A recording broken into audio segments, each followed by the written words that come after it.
Assalamualaikum warahmatullahi wabarakatuh. Perkenalkan, nama saya Gia Sriwindari, MPM A1G0190002, kelas 5A, mata kuliah Konsep Dasar Biologi dan Kimia, dosen pengampu Ferry Noperman MPD. Di sini saya akan mempresentasikan tentang siklus hidup. Yang pertama kita bahas dulu terlebih dahulu mulai dari pengertian, bentuk pertumbuhan dan perkembangan makhluk hidup, tempat pertumbuhan dan perkembangbiakan makhluk hidup, dan terakhir yaitu metagenesis. Yang pertama kita masuk yaitu tentang pengertian siklus hidup. Menurut Kamus Besar Bahasa Indonesia, siklus hidup adalah rangkaian penahapan yang dilalui oleh suatu makhluk hidup, mulai dari remaja, dewasa, dan sampai terjadinya spora atau biji atau telur yang dibuahi lagi. Peristiwa ini terus berlangsung secara berulang-ulang. Siklus hidup adalah seluruh tahap perubahan yang dialami makhluk hidup selama masa hidupnya yang terjadi secara berulang-ulang. Setiap makhluk hidup memiliki tahap siklus hidup yang berbeda-beda. Semua makhluk hidup mengalami pertumbuhan dan perkembangan. Tumbuh dan berkembang merupakan salah satu ciri dari makhluk hidup. Setiap yang bernyawa akan mengalami hal itu. Makhluk hidup akan tumbuh dewasa bila pertumbuhan dan perkembangbiakannya dan perkembangannya dapat berjalan dengan selaras dan seimbang baik fisik maupun mentalnya. Yang kedua, bentuk pertumbuhan dan perkembangan makhluk hidup. Yang pertama, kita bahas sebelum lahir. Sebelum lahir, pastilah kita kenal dulu yaitu bagian internal atau di dalam. Pertumbuhan dan perkembangan sebelum lahir secara internal adalah proses pembuahan sel telur betina oleh sel telur jantan atau peleburan gamet yang terjadi di dalam tubuh betina. Secara internal hanya melepaskan sedikit gamet karena proses berlangsungnya secara terarah. Sperma yang dilepaskan akan langsung mengarah pada sel telur. Yang kedua, eksternal atau di luar. Pertumbuhan dan perkembangan sebelum lahir secara eksternal adalah proses pembuahan sel telur betina oleh sel telur jantan atau pelemburan gamet yang terjadi di luar tubuh betina. Jumlah gamet yang dihasilkan fertilisasi eksternal jauh lebih banyak dibandingkan jumlah gamet fertilisasi internal tadi. Betina dengan fertilisasi eksternal akan menghasilkan dan melepaskan banyak sel telur. Jantan dengan fertilisasi eksternal juga melepaskan jumlah sperma yang jauh lebih banyak. Yang kedua, bentuk pertumbuhan dan perkembangbiakan makhluk hidup. Yang pertama tadi kan sebelum lahir, sekarang setelah lahir. Yang terjadi setelah lahir itu bermetamorfosis. Metamorfosis adalah suatu proses perkembangan biologi pada hewan yang melibatkan perubahan penampilan dan struktur setelah kelahiran atau penetasan. Perubahan fisik itu terjadi akibat pertumbuhan sel dan diferensiasi sel atau proses yang terlihat dalam organisme multisel yang secara radikal berbeda.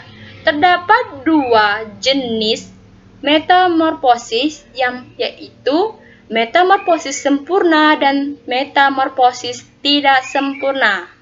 Yang pertama yang terjadi metamorfosis sempurna. Metamorfosis sempurna akan mengalami perubahan bentuk yang berbeda pada setiap fase, di mana setiap fase akan melalui 4 tahap pertumbuhan dan perubahan, yakni siklus hidupnya, yaitu tahap telur, larva, pupa atau kepompong, Setelah itu dewasa atau imago. Contohnya yang terjadi pada hewan metamorfosis sempurna adalah kupu-kupu, nyamuk, dan lalat.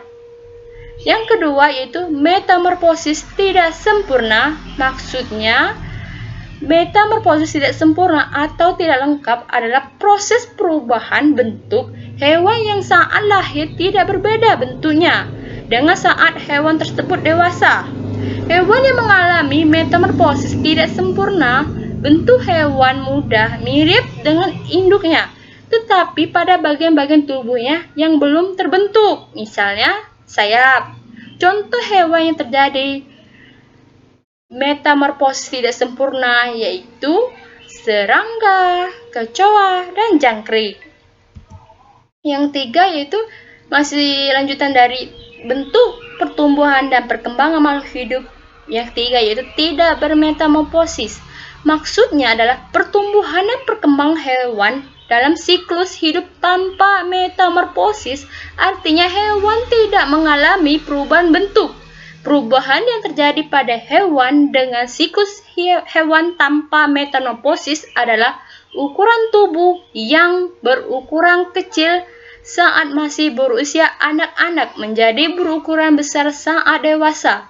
Siklus hidup hewan yang berkembang tanpa metamorfosis ini dapat terjadi pada hewan yang berkembang biak dengan cara bertelur seperti unggas maupun yang berkembang biak dengan cara melahirkan. Contohnya aja pada hewan ayam dan kucing. Bentuk perkembangbiakan makhluk hidup yang terjadi pada perkembangbiakan vegetatif pada hewan. Perkembangbiakan vegetatif adalah perkembangbiakan tanpa melalui proses atau peristiwa perkawinan atau tidak terjadi proses pembuahan sel kelamin betina oleh sel kelamin jantan yang dilakukan oleh hewan tingkat rendah. Hewan tingkat rendah adalah hewan yang tidak memiliki struktur tubuh yang sempurna. Jenis-jenis perkembangbiakan vegetatif yang terjadi pada hewan yang terjadi adalah tunas, hydra, porifera, dan coleoptera. Yang kedua itu perkembangbiakan vegetatif pada hewan yang terjadi pada fragmentasi. Perkembangbiakan vegetatif pada hewan fragmentasi adalah cara perkembangbiakan pada hewan dengan cara memotong atau memutuskan bagian tubuhnya untuk membentuk organisme baru yang dilakukan oleh hewan tingkat rendah. Contoh hewan yang berkembang biak dengan cara fragmentasi yaitu cacing pipih dan cacing pita. Yang ketiga itu membelah diri. Perkembangbiakan vegetatif pada hewan membelah diri adalah cara berkembang biak pada hewan dengan cara membagi tubuhnya menjadi dua bagian yang sama atau lebih secara langsung yang dilakukan hewan bersel satu. Perkembangbiakan dengan cara membelah diri diawali dengan inti sel hewan bersel satu akan membelah diri menjadi dua bagian. Pembelahan dua bagian diikuti dengan pembelahan cairan dan dinding sel yang akan menghasilkan organisme baru. Contoh hewan yang berkembang biak dengan cara membelah diri yaitu terjadi pada hewan amuba. Perkembangbiakan vegetatif alami dan vegetatif buatan. Perkembangbiakan pada tumbuhan menjadi dua bagian, yaitu perkembangan vegetatif dan generatif. Masing-masing memiliki perbedaan yang cukup signifikan. Perkembangan vegetatif adalah perkembangbiakan tanpa melalui perkawinan dengan cara menggunakan bagian tubuh induknya. Perkembangbiakan vegetatif hanya melibatkan satu induk saja. Terdapat dua macam perkembangan vegetatif yaitu alami dan buatan. Yang pertama, perkembangbiakan vegetatif alami terjadi tanpa bantuan tangan manusia. Dan perkembangbiakan vegetatif buatan bukan terjadi sebaliknya. Perkembangbiakan vegetatif alami perkembangan vegetatif tanpa bantuan manusia disebut juga vegetatif alami. Alat pembiakannya tumbuh dengan sendirinya dari tumbuhan melalui tunas, ubi, geragi atau stolon dan